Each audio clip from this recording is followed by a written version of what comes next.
Selamat pagi Bapak, Ibu, serta saudara kekasih Tuhan. Selamat bertemu kembali di dalam Renungan Selasa. Sebelum kita melakukan aktivitas kita pada hari ini, marilah kita luangkan hati dan diri untuk mendengarkan firman Tuhan. Maka dari itu, kita akan bersama-sama mohon tuntunan Tuhan dalam doa, dan kita akan mengambil saat teduh secara pribadi. Saat teduh untuk kita semua. Kami bersyukur Tuhan ketika Engkau boleh menuntun saat kami beristirahat.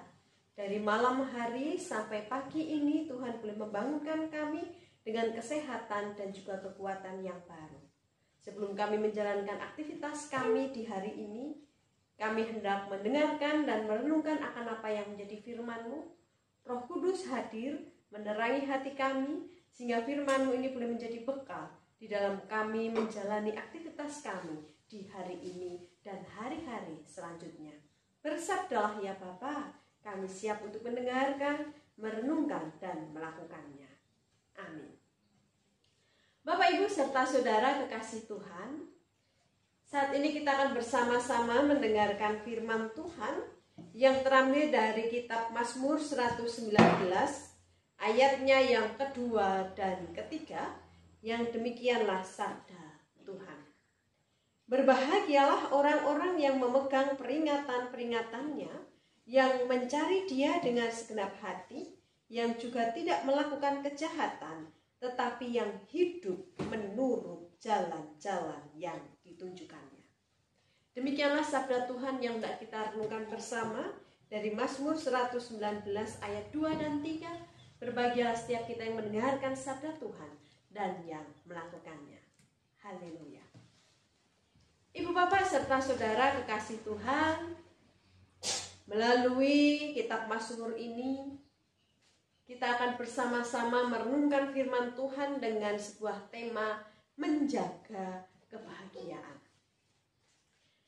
Tentunya tidak dipungkiri, setiap kita pasti membutuhkan yang namanya kebahagiaan.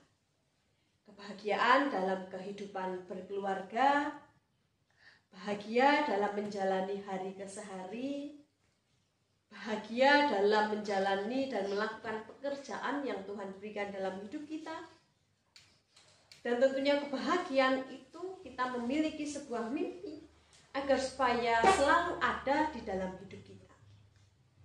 Tetapi yang menjadi pertanyaannya sekarang, kira-kira kebahagiaan itu bisa nggak sih hilang dari hidup kita?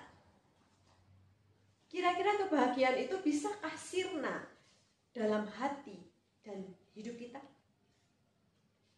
Kalau kita boleh merasakan dan kita boleh menyadari, kebahagiaan itu ternyata bisa saja sirna. Kebahagiaan itu bisa saja hilang dari hati dan juga hidup kita. Kebahagiaan itu bisa hilang ketika hati dan pikiran kita itu tidak merasakan damai sejahtera. Kebahagiaan itu bisa sirna ketika hidup kita itu hanya menuruti akan apa yang menjadi keinginan duniawi. Kebahagiaan itu bisa luntur ketika kita tidak mau menjaganya. Contohnya saja, ketika dalam hidup ini hidup kita hanya berfokus pada mencari uang, hidup kita hanya berfokus pada mengejar harta benda. Meskipun hal itu penting dalam hidup kita sebagai sarana untuk kita hidup, tapi itu bukan segala-galanya.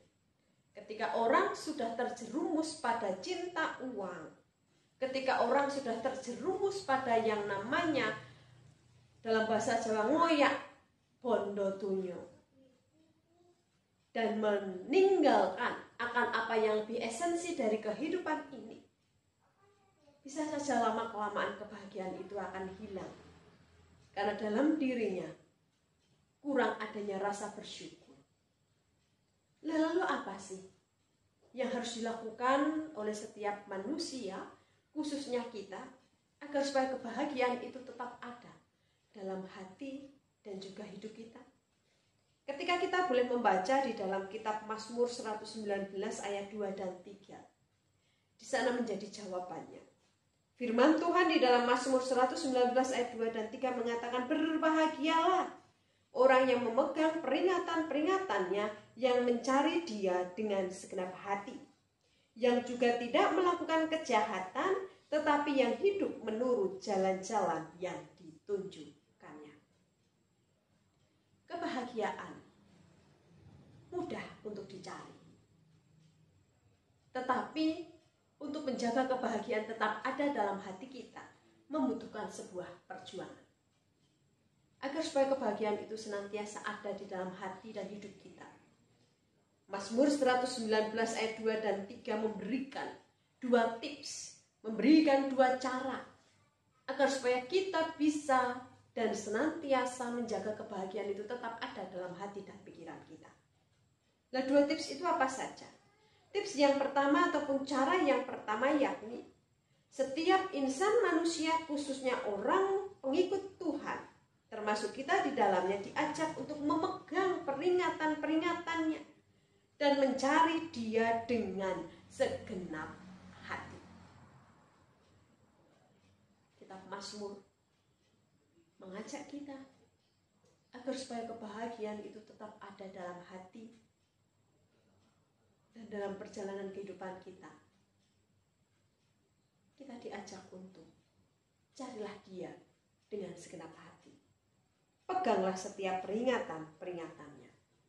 Karena ketika kita mampu untuk mencari Dia dengan segenap hati kita, memegang setiap peringatan-peringatannya, disitulah damai sejahtera ada. Dan ketika damai sejahtera ada di dalam hati kita, maka kebahagiaan hidup juga bisa kita rasakan di setiap langkah-langkah kita. Jangan meninggalkan Dia, jangan lari dari Dia, tetapi carilah Dia yang menjadi sumber kebahagiaan kita. Dia adalah Tuhan, Dia adalah Sang Maha Tahu, dan hanya kepada Dialah tempat kita untuk mendapat kebahagiaan dan mendapatkan kekuatan untuk terus menjaga kebahagiaan dalam hidup. Apakah cukup untuk mencari Dia saja dan memegang perintah-perintahnya? Tidak hanya cukup itu saja. Tetapi di dalam ayatnya yang ketiga, Mazmur juga mengatakan yang juga tidak melakukan kejahatan, tetapi yang hidup menurut jalan-jalan yang ditunjukkannya. Jadi selain kita diajak mencari Dia, memegang peringatan-peringatannya, kita juga diingatkan akan poin yang kedua, yakni kita diingatkan, kita ditegur dan dimotivasi agar hidup kita itu tidak melakukan kejahatan. Hindari setiap kejahatan, hindari dari sikap-sikap yang jauh dari apa yang menjadi kehendak Tuhan. Dan kita diajak untuk tetap hidup menurut jalan-jalan yang ditunjukkan oleh Tuhan. Jadi kalau kita ingin bahagia itu tetap ada dalam hati, pikiran, dan setiap jalan-jalan kita, jangan hidup menurut semaumu. Hiduplah menurut apa yang menjadi perintah-perintah Tuhan. Hiduplah dengan menjauhi segala kejahatan. Hiduplah dengan senantiasa seturut dengan kehendak Tuhan. Meskipun ketika kita boleh merasakannya, hidup seturut dengan kehendak Tuhan itu bukanlah hal yang mudah. Banyak rintangan, banyak jalan terjal, tetapi kita ada niat dan memiliki kesetiaan untuk tetap hidup seturut dengan kehendak Tuhan. Percayalah, Sang sumber kebahagiaan, Sang sumber kedamaian senantiasa ada dalam hidup kita. Apalagi pada kesempatan ini Bapak Ibu serta saudara kekasih Tuhan, kebahagiaan juga boleh kita rasakan. Karena kita boleh berkumpul dengan keluarga, sanak saudara, handai tolan yang sudah kurang lebih 2 tahun tidak bisa berkumpul karena pandemi yang masih tinggi. Tetapi karena kasih karunia Tuhan, kita boleh dipertemukan dengan saudara-saudara kita. Boleh temu kangen, Nah, marilah kita tetap menjaga kebahagiaan ini untuk senantiasa ada dalam hati kita, untuk senantiasa mewarnai setiap perjalanan hidup kita dengan mewujudkan dua hal tadi. Carilah Dia yang menjadi sang sumber kebahagiaan. Tetap peganglah setiap perintah-perintahnya, serta jauhilah hidup dari kejahatan. Hiduplah senantiasa fokus kepada apa yang menjadi sabda Tuhan, sehingga hidup kita senantiasa diwarnai dengan kebahagiaan, meskipun harus melewati jalan yang penuh dengan liku. Tuhan memberkati dan selamat menjaga kebahagiaan. Amin. Bersama kita masuk di dalam saat teduh. Kami bersyukur ya Tuhan atas setiap anugerah dan juga berkat yang Kau limpahkan dalam kehidupan kami. Melalui sabda-Mu pada kesempatan hari ini, bolehlah mengingatkan kami, bolehlah memotivasi kami, untuk kami boleh menjaga kebahagiaan yang telah Kau berikan dalam hidup kami, dengan senantiasa mencari Engkau, memegang teguh perintah-Mu, dan hidup menjauhi dari segala kejahatan, dengan senantiasa seturut dengan apa yang menjadi kehendak-Mu. Kami serahkan seutuhnya kehidupan kami satu persatu ke dalam tangan-Mu yang penuh kuasa, dan setelah kami dapat melakukan aktivitas kami, tuntun dan sertai kami, sehingga kami boleh menjalankan aktivitas ini dari awal sampai akhirnya boleh berjalan dengan lancar, dan hidup kami boleh menjadi berkat bagi orang-orang di sekitar kami. Ampunkan segala dosa dan kesalahan kami, hanya dalam satu nama Kristus Yesus, doa ini kami haturkan. Amin. Terimalah berkat dari Tuhan, kasih karunia dan damai sejahtera, serta kebahagiaan dari Allah Bapa kita, melalui putranya yang tunggal Tuhan Yesus Kristus, menyertai saudara sekalian, kini dan selamanya dalam tuntunan Roh Kudus.